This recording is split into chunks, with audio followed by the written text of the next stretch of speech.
2 days ago, nag-offer ng 10 million reward. Oo. Ang nag-announce, ang ating DILG.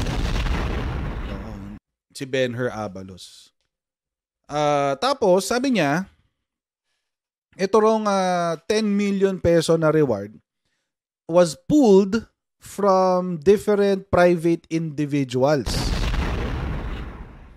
Oo. So, ibig sabihin, marami nag-contribute. Hindi ko lang alam kung gaano yung marami na yun. Gaano karami yung marami at kung sino yung marami na yun. Pero marami nag-contribute. Total niya 15 million. So, di ba? Baka nga inisip ko pa nun, baka yung buong 15 million, kay Kibuloy lang dapat Hinati na lang para isama yung mga accomplice. Yung 5 accomplice. Yung 10 million pesos nga, 10 million. All of them daw are from private individuals. Individuals, plural. Although kaya naman yan ng isang tao lang. Diyos ko, sa mga circles ni PBB. Kahit let's say, hindi ko sinasabing si Anton Lagdameo. Pero, hello, Anton Lagdameo. Diba? Hello, Enrique Rason. Sino pa ba? Yung mga yung mga potential na pwedeng mag-sponsor sa kanya. Hello, Ramon Ang. Diba? Hello, Manny Pangilinan. Diba? Bilyonaryo yung mga yan. Lalo na si Enrique Rason. As in, bilyonaryo talaga. Chavit Singson, isa pa yan. Namimigay lang ng nag-birthday lang siya, pinarapol niya. Magkano? Oh, anyway, whatever amount that is. Oh. Ayala. It could be any one of these people, di ba? I mean, so, and many more. Many more pa. Alam mo naman yung iniikutan nilang grupo, mga rich kids. Rich kids along the block. Anyway. So, ayun na nga. Dahil nga daw doon sa pagkakabigay ng 10 million na nagsalita yung abogado, si Attorney Topacio. Kahapon na to, tinapik na ito kahapon. So, kahapon to. Masyadong daw yung motibo. Ano yung motibo dyan? Bakit ganun? Oh. Bakit daw pribadong tao? Ano daw yung motibo ng mga pribadong tao na yan? At bakit daw gustong unahin si Kibuloy? Uy, conspiracy theory, pwede US government. Conspiracy theory yan. Masyadong conspiracy theory yan. Pero, number 1, it is not allowed. Yun ang hindi pwede kasi foreign intervention yan. Bawal yan. Pero syempre, if it is the US government, hindi nila papaalam yan. If it is the US government. Pero, malabo yan. Malabo yan. Hindi papayag si PBBM dyan kasi kasiraan ng Pilipinas yan Conspiracy theory yan. Pero, pwede natin paglaruan sa isip natin. Anyway. Game. Okay, so kung kayo po ay nasa US, UK, Canada, Italy, France, Spain, Ireland, and Belgium, may pwede kayo magpadala na inyong mga remittances sa Pilipinas gamit po ang Sendwave. Ang gagawin nyo lang ay download ang Sendwave app. Gawa kayo ng account, ilagay nyo ba ang account details nyo at pwede na magpadala sa GCash, Cashpay at iba't ibang mga bangko sa Pilipinas. At kapag ginamit nyo pa ang promo code na Coach Jared, sa inyo pong unang padala ay makakuha kayo ng karagdagang $20 free credit para pwede nyo na ipadala sa inyong mga minamahal sa buhay. So, gamitin na si Sendwave for all of your remittance needs. So, So, sino daw ba? Una, sino? Sabi ni Attorney Topacio. Sino at ano yung motibo? Again, with due respect kay Attorney Topacio, so what? Ano naman po kung ano yung motibo nila? Kahit naman po ano yung motibo nila, whether it is for their gain or not, the fact of the matter is, meron pa rin pong kaso na dapat harapin si Kibuloy sa korte. Ano yan This is typical DDS gaslighting. That's typical DDS gaslighting. Papaniwalain ka na, anong motibo nila? Bakit ganun? Wait lang. Kasi hukod sa motibo, kung ito para sa kasiraan ni Kibuloy o hindi, may kaso pa rin naman siya eh. Hindi naman na-dismiss yung kaso. Ang pake. Anong pake? Di ba? Gaslighting yan eh. Gaslighting yan. Mga kotsero, pati nga sa korte, hindi tinitingnan ng motibo eh. Hindi importante ang motibo. Sa criminal, sa mga kaso, anong motibo mo? Ganyan. Hindi na ano yun. Yung intention, yun ang gustong alamin. Intent. Motivation and intent are two different things. Motivation is why you do what you do. Bakit mo ginagawa yung ginagawa mo? Yun ang motivation. Yung intent is anong nangyari, anong nagtulak sa'yo para gawin yung ginawa mo. Yun ang intent. Magkaiba yun. Sa korte, ang inaalam sa mga criminal case, ang kailangan mong patunayan, yung intent. Ano yung nagtulak? Hindi yung motivation. Kasi kung yung motivation lang, edi lahat ng magnanakaw, dismiss ang kaso. Bakit ka nagnakaw? Kasi po gutom na ako eh. Nagugutom na po ang pamilya ko. Kawawa naman po sila. Sila po yung ganito, ganyan. Ganun ba? Sige, dismiss. Kawawa naman pamilya mo eh. Yun yung motivation niya eh. Sa korte, ang titignan, yung intent. Bakit ka nagnakaw? Nakita ko po kasi yung pera eh. Gusto kong kunin. Ninakaw. Ganun kasimple. So, kaya nung kahapon ko pa gustong sabihin pero nire-reserve ko kasi tawag dito. Hinintay ko mag-react si PBBM. Good thing he did. It doesn't matter actually. It doesn't matter what the motivation is. Kasi kahit mabuti o masama yung motivation, ang punto, the fact of the matter is, mayroon pa rin siyang nilabag na batas at kailangan pa rin niyang humarap sa korte. Yun pa rin ang punto. Yun pa rin ang ending mo eh. Wala ka ibang pupuntahan. Kaya, well, again, I'm just chalking this up to the zeal of Attorney Topacio to protect the interest of his client. However, when asked if they will formally question the bounty, Topacio did not give a categorical answer and expressed hope that Abalos would take back the bounty. O see? Hindi nga nila i-contest eh. Bakit? Kasi alam nila na walang legal backing yun.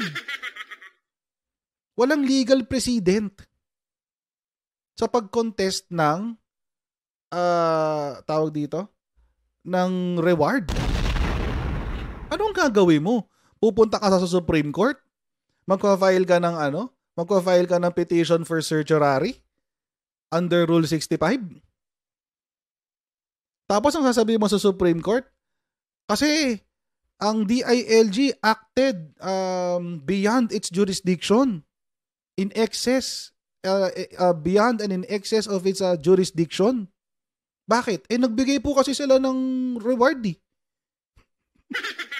Para arestuhin yung kliyente ko. Nagbigay ho sila ng reward. 10 million. Diba? How ridiculous does that sound? Ang pangit, diba? Punta ka Supreme Court dahil lang kinontes mo yung reward. Maski si Attorney Topacio, alam niya yan eh. Alam niya kasi na walang legal precedent yun. Baka kung gusto niya, siya umpisahan niya. Kung gusto niya, siya yung maging una.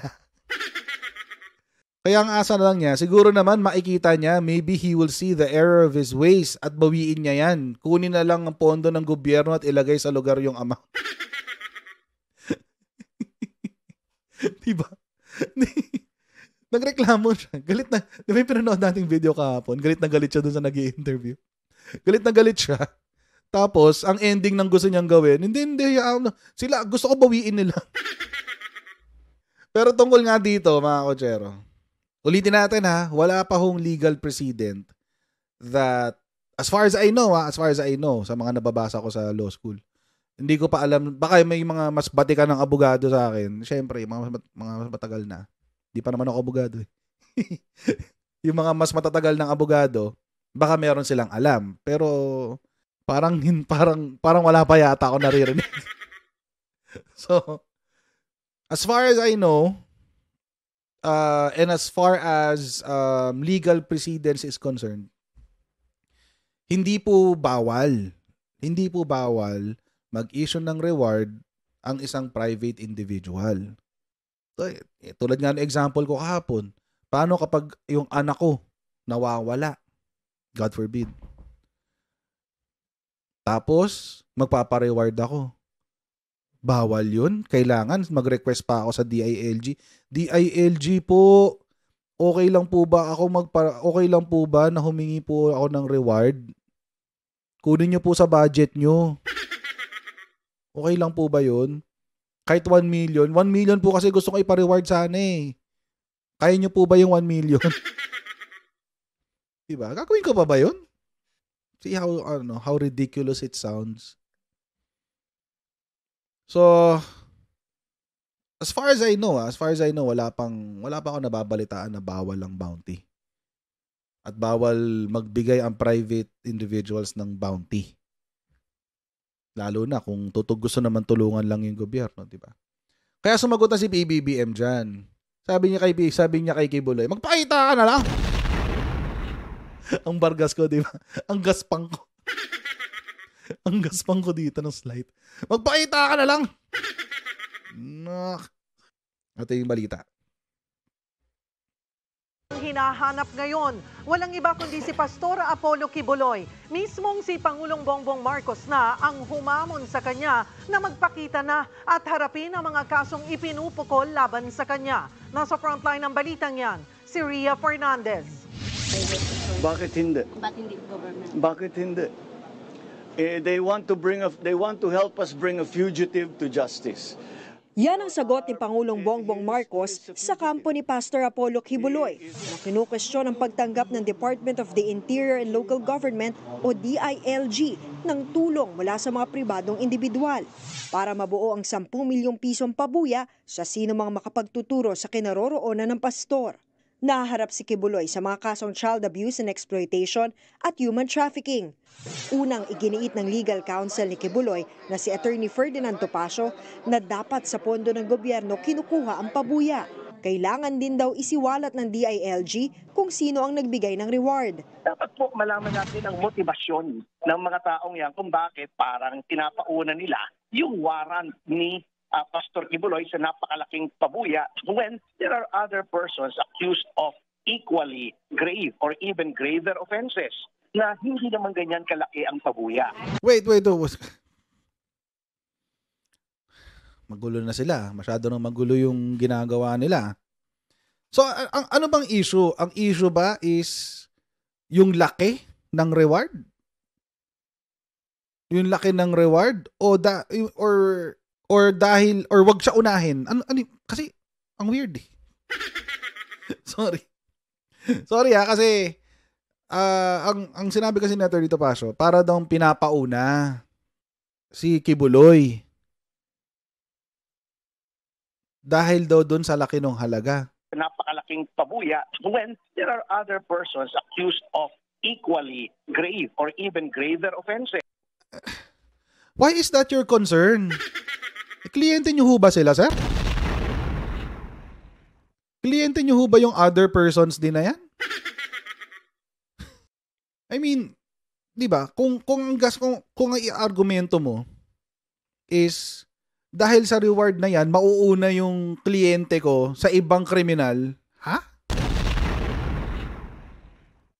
Trabaho naman talaga ng pulis hulihin lahat ng kriminal. Kanya-kanya lang ng diskarte. Parang ganito yan eh. Yung ito uso to sa mga rider, sa mga motorcycle rider. Shout out sa mga riders dyan. Uso to sa mga motorcycle rider. Yung kapag tawag dito. Pag may nahuling isa, tapos magtuturo, Sabihin, yun din bakit di mo hinuli yun? Tapos sasagot sa'yo nung MMDA, ikaw inabutan ko eh. Sorry ka. Ikaw yung inabutan ko eh. Huhulihin yan doon. Ikaw yung nandito eh. Bahala. Tayo mag-usap. So what? Lahat naman yan huhulihin. Lahat naman sila may warrant. Bakit may 10 million si Kibuloy? Mayroong mga taong may gusto na siyang hulihin ngayon. Gusto nang mahuli ngayon. May mga taong gustong mahuli na siya ngayon. In fact, mga Kojero, feeling ko naman, buong Pilipinas, gusto na siyang mahuli. Wala na kayong kakampi. Seriously, I mean, may kakampi pa ba si Kibuloy at this point? Maliban kay Digonggong, which we all know, mga Kojero. So, yun. Yung mga members niya, mahal pa siya. Ilan lang yun? 7,000? yung bilang niya na 7 million, mga Kojero. Hindi 7 million yun, 7,000 lang. lahat naman sila kriminal pa rin. Lahat sila may warrant pa din. Nagkataon lang na para kay Kibuloy, may mga taong gusto na siyang mahuli, ASAP. Kaya nagbigay na sila ng tawag doon, pabuya. Kailangan mahuli na siya. At saka actually may sinabi si PBBM dito na ako I agree with it a lot, as in 100%. Mamaya, pakinggan na natin.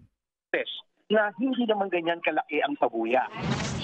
Pero wala naman daw nakikitang masama si Pangulong Marcos sa pag-aalok ng pabuya. He is a fugitive. He is hiding from the law. Exactly. Now, if there are private citizens who want to assist the government in that effort to bring him to justice, I do not see what is any. So he can question their motives as much as they want. Hamon pa ng Pangulo kay Kibuloy, But magpakita siya. I question his motives. Let me question his motives. Bakit lagi kaming kine-question? Sinusundan lang namin ang batas. Yun, no? Gigil na si BBM doon, no? Daman nyo ba? Daman nyo. Daman nyo yung gigil ni PBBM dito. Parang may hugot eh. Si Mr. President, Mr. Pres, parang may pinanghugutan ka doon, ah. Yung ba yung yung nangyari last June? Di ba? Galit na si Pops, guys. Galit na si Pops. Question his motives. Yun, no? Let me Gigil, question his motives. Tama yun. Question din ang bakit ayaw mo pa rin sumuko? Anong motivasyon mo? Anong motibo mo? Bakit ayaw mo pang sumuko? Kasi guilty ako eh. Bigla sumagot si Kibuloy, no? Kasi guilty ako eh. Diba? Diyos ko, umamin bigla, no? Sinapian ng banal na spirito bigla si Kibuloy na paamin. Diyos ko. Pero gigil si BBM, di ba? May stress eh. May yung ini-stress niya yung mga salita niya eh. Bakit lagi kaming kine-question? Sinusundan lang namin ang batas. Di ba? I think he is referring to yung nangyaring yung pag-serve ng warrant of arrest, tapos the following day biglang nagsisigaw yung kampo nila Duterte na overkill. Ay, Diyos ko. Anong overkill dun? Kung dalawang pulis lang ang nagpunta dun sa or kung yung court sheriff lang ang nag-issue ng warrant of arrest, di pa nga pwede. Kung walang pulis doon, o may dalawang pulis lang na nagpunta doon para mag-issue ng warrant of arrest, o di yung mga pulis ang in-overkill nyo. Dami-daming tao doon. Mga Kojero, imposible naman 3:00 ng madaling araw, nagdadasal kayo. 3:00 ng madaling araw, nagdadasal? Talaga ba? Ano kayo? Talo niyo pa mga Hudyo? Anak ng tipaklo. Nakapagharang pa nga kayo ng fire truck eh. Binoter cannon niyo pa yung pulis. Sino nag-overkill? Tapos, ang kukwestiyonin yung motibo ng gobyerno. Simple lang naman ang motibo ng gobyerno. Arestuhin si Kibuloy. Bakit? Bakit? Paano mo naman nasabi yan? Ha, Jared, paano mo nasabi yan? Nababasa mo ang mga puso nila? Hindi. Pero marunong magbasa ng warrant of arrest. May warrant na sila eh. Ano pa magiging motibo mo? E di execute yung warrant. Ginagawang tanga mga Pilipino kasi. Ginagawa tayong mga yung alam nyo, ito yung ginagawa ng mga DDS ngayon, lalo yung mga DDS vloggers, tsaka yung SMNI na yan.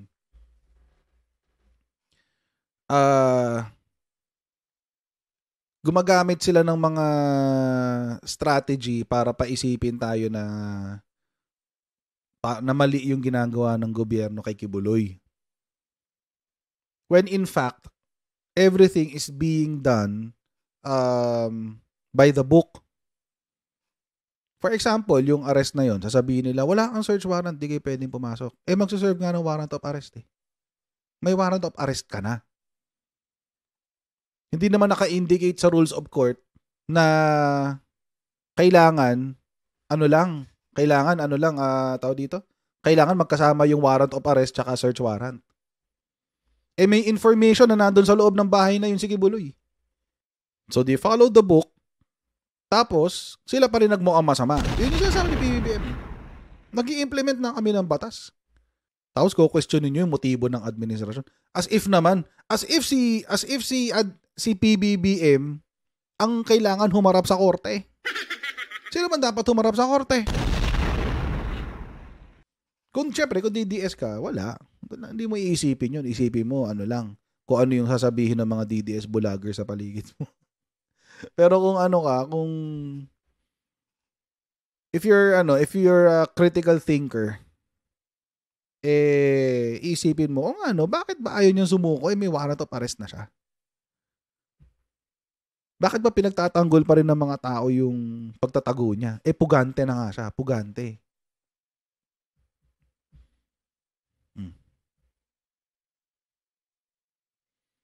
Anyway, tuloy natin. Lang namin ng batas. Una nang sinabi ng kampo ni Kibuloy na wala pang balak sumuko ngayon ng pastor dahil hindi naman maayos ang justice system sa bansa. Nauna naman nang sinabi ni dating Pangulong Rodrigo Duterte na alam niya kung nasaan si Kibuloy pero secret daw. Babala naman ng Department of Justice tungkulin ng publiko na makipagtulungan sa mga otoridad lalo kung may nalalaman sila tungkol sa isang pugante dahil kung hindi, maituturing silang guilty ng obstruction of justice. Pinag-aaralan ng PNP kung may pananagutan din ba si Duterte pero ayon kay dating presidential spokesperson na si Attorney Salvador Panelo, nagjo-joke lang si Digong. Nagbabalita. Ayan na naman sila. Nagjo-joke na naman. Puro sila ganyan. Imagine, ganyan nila ginagawang tangang tao, mga kotsero. Hindi, kilala nyo naman. Si Panelo mahilig yan sa ganun eh. Kapag pinagtatanggol niya si Digong sa mga kabalbalan niya, sasabihin, kilala nyo naman si Tatay Digong. Alam nyo naman, kapag siya nagsasalita, minsan, it's a hyperbolic statement. Nagbibiro lang. Matanda na yung nagbibiro lang. So, sinabi ni Medjaldea, seryoso. Tapos seryoso daw si Digong. Tapos sinabi ni Panelo, nagbibiro lang. So, sino ba paniwalaan namin sa inyo? Might as well, mga kotsero. Ito talaga. This is the best way to deal with anything that Rodrigo Duterte says. And even his kids. Don't believe it. That's the best way, mga kotsero, para malaman mo kung nagsasabi ng totoo si Digong o hindi. Huwag mo na lang isipin na nagsasabi siya ng totoo. Isipin mo na lang palagi siyang nagsisinungaling. Huwag niyo pong kalimutan, mga kotsero. Lying is the devil's first language. Ganun o yan, guys. Huwag niyo kakalimutan yun. It's a pack. Ganun ang tip dyan, guys, ha? Ganun ang tip. Kapag may sinabi si Digong, immediately huwag niyong paniwalaan. Ibig sabihin nun, nagsisinungaling siya. Kasi baka mamaya, pag naniwala ka, sasabihin nila, joke lang. Kapag nagsabi naman siya ng totoo, tapos nagkamali siya, sasabihin niya, hindi ko sinabi yan. O, either way, magmumukha kang tanga pag naniwala ka sa kanya. So, mga kotsero, the devil's first language is lying. So, pag may sinabi si Digong, huwag na lang kayong maniwala. Although may narinig nga akong chismis. Ito yung chismis na, di ko pwedeng sabihin yung details. Tsaka yung mga parties, yung mga tao involved. Siyempre, di ko pwedeng sabihin. Ang chismis is this. Si A ay nagtatago sa poder ni B. Yun ang narinig ko. Yun yung narinig ko na kwento. Dahil daw si B natatakot na kumanta si A. Yun. Yun yung narinig ko. Yun yung narinig ko. Wala akong sinabing pangalan, hindi ko sinabi kung sino si A, hindi ko sinabi kung sino si B. Basta ganun lang, para lang maikwento ko yung sitwasyon. Ganun. So, ganun yung nakarating lang naman sa akin. Hindi confirmed yun. Hindi confirmed. Pero, yun yung sitwasyon. Di ba?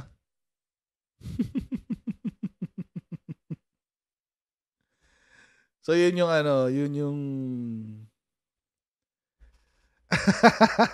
sabi ni Stevie, bakit kakanta si A? Ay, no.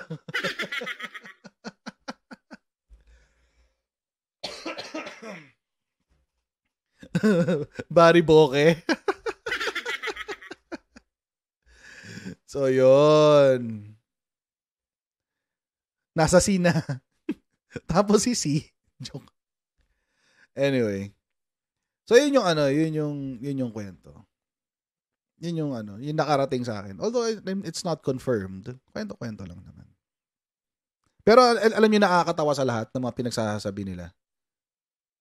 Para sa akin lang, ang pinaka nakakatawa sa lahat, mga kotsero, kapag sinasabi nila na sa bansang Pilipinas daw ngayon ay wala ng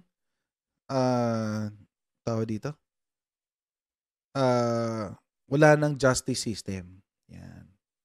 Yun. Wala na raw justice system sa Pilipinas. Yun ang pinaka nakakatawa sa mga sinasabi nila tungkol dito sa kay Kibuloy. Alam niyo kung bakit siya nakakatawa? Kasi kapag sinabi nila yun, mas lalong madidiin na mukhang kailangan talaga natin ng ICC sa Pilipinas. Diba? At kapag walang justice system sa Pilipinas, kailangan natin ng ICC sa Pilipinas, diba, sasabog si Duterte. Sasabog ang mga Duterte, guys. Diba? So, yun yung dun yun yung nakakatawa sa partido ng DDS ngayon. They're caught between a rock and a hard place pagdating sa batiko sa administrasyon. Kasi, pag sinabi nila to, merong justice system sa Pilipinas, ang ibabalik ng taong bayan sa kanila, may justice system naman pala sa Pilipinas Bakit hindi nyo isuko si Kibuloy? So ngayon, kay Kibuloy, sabihin lang, hindi, walang justice system sa Pilipinas, kaya ayaw namin isuko si Kibuloy. Wala bang justice system sa Pilipinas? Di papasukin natin si ICC? Ay, tatamaan si Digong. Yun. Kaya alam nyo mga kotsero, yung mga Duterte, lalo yung mga Duterte Balahura supporters, hindi na nila alam papaniwalaan nila. Litong-lito na sila. Litong-lito na sila. Kaya nga mas maganda kumampi ka na lang sa rule of law. Kumampi ka na lang kung saan tama. Huwag ka nang kumampi sa tao. Ang kampihan mo kung ano yung tama. Ang pangat itong sasabihin ko na to, naisip. Ibabato ko pa lang siya, tapos naisip ko na agad yung tunog. But anyway, kasi pag kumampi ka sa tama, hindi ka magkakamali.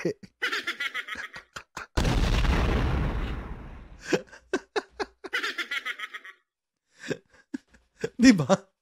Pag kumampi ka sa tama, guys, hindi ka magkakamali. Tama ka eh.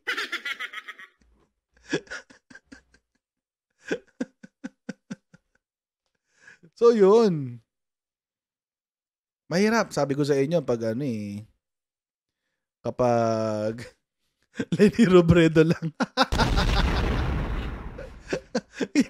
Kaya nga nag-post ako, di ba? Bago ko ibato yung sinabi ko, nag-post ako. Sabi ko sa inyo, ang pangit itong sasabihin ko, pero sabihin ko pa rin. Ayun nga. Kaya nga sabi ko sa inyo before, kapag Duterte Balahura supporter, kapag Duterte supporter ka, kailangan mo ng unti-unting isuko ang critical thinking mo. Kampihan na lang natin yung rule of law kasi yun yung tama. Malabo magkamali doon. Batas yan eh. Diba? Huwag na natin pansinin yung tao. Huwag na natin masyado pansinin yung tao. Pag-usapan na lang natin kung ano yung tama sa batas. At doon na lang tayo dumikit. Kasi yun yung tamang gawin. Yun yung moral obligation nating lahat. Bilang Pilipino, 'di ba? Ay nako. I used to admire these people. Alam niyo mga kotsero, itong mga tao na 'yan. Lalo yung mga nasa higher tier Duterte vloggers, yung mga higher tier. Mga nasa hindi naman sila tanga, hindi sila bobo. Sa sobrang hindi sila tanga at sa sobrang hindi sila bobo, na pinapaikot nila yung mga tao sa ilalim. Yun yung totoo dun. Alam nila yung ginagawa nila, guys. Kaya nga mas masama eh. Kaya nga mas masama. Kasi alam nila yung ginagawa nila. Alam nila yung pinagtatakpan nila. Alam nila lahat yan. Di naman sila pinanganak kahapon. Yung iba dyan, may iba't ibang letter na yung nasa huli ng pangalan. Diba? Juris Doctor, MA, PhD, etc. Diba? So alam nila yun. Alam nila yung ginagawa nilang lahat. Alam nila yan. So, the fact na alam nila yan, yung ginagawa nila, pero ginagawa pa rin nila kahit alam nilang medyo off, it makes the act, in my opinion ko lang naman it makes the act more evil. Kasi alam mo na yung ginagawa mo eh. Pero tinuloy mo pa rin. Para sa akin lang yun. I'm not saying they are actually evil. No, I'm not saying that. Ang sinasabi ko lang, if you're knowingly doing something wrong, if you're knowingly doing something that is wrong, then there's something, there's something evil about it. Okay, sige, I'll see all of you tomorrow, guys. God bless you. Bye.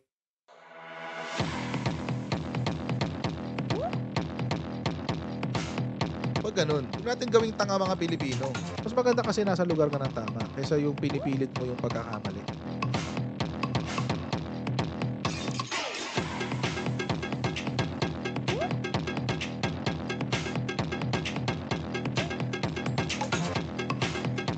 Are they willing to go that far? Hindi makakalimutan ng Pilipino yan hanggat di nasasagot niya. Sino ngayon nagsasabi ng totoo?